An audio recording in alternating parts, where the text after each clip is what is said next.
Bonjour et bienvenue dans la chaîne La Bible en audio.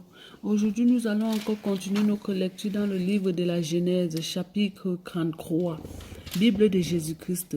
Et Jacob leva ses yeux et regarda, et voici Ésaü arriva avec 400 hommes.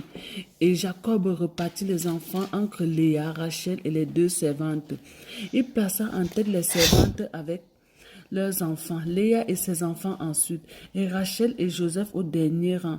Quant à lui, il passa devant eux et se prosterna à terre 7 fois, jusqu'à ce qu'il soit près de son frère.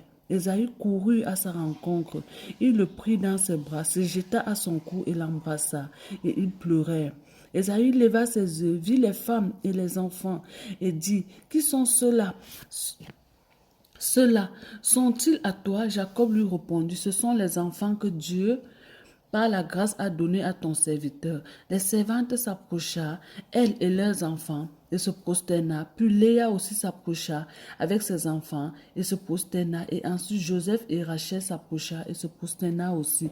Ésaü dit, que veux-tu faire avec tout ce camp que j'ai rencontré? Et Jacob répondit, c'est pour trouver grâce aux yeux de mon Seigneur. Ésaü dit, je suis dans l'abondance, mon frère. Garde ce qui est à toi. Et Jacob répondit, non, je te prie, si j'ai maintenant trouvé grâce à tes yeux, reçois ce présent de ma main, parce que j'ai vu ta face comme si j'avais vu la face de Dieu, et parce que tu m'as accueilli favorablement. Accepte, je te prie, mon présent qui t'a été offert, car Dieu m'a comblé de grâce et je ne manque de rien. Il le pressa tant qu'il le prit.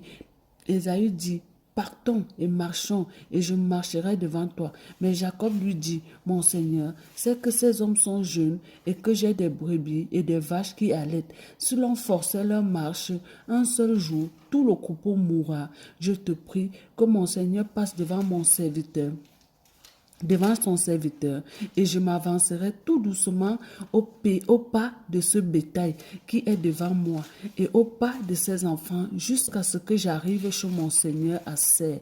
Ésaü dit, je te prie, je vais au moins laisser avec toi une partie de ce peuple qui est avec moi. Et il répondit, pourquoi cela?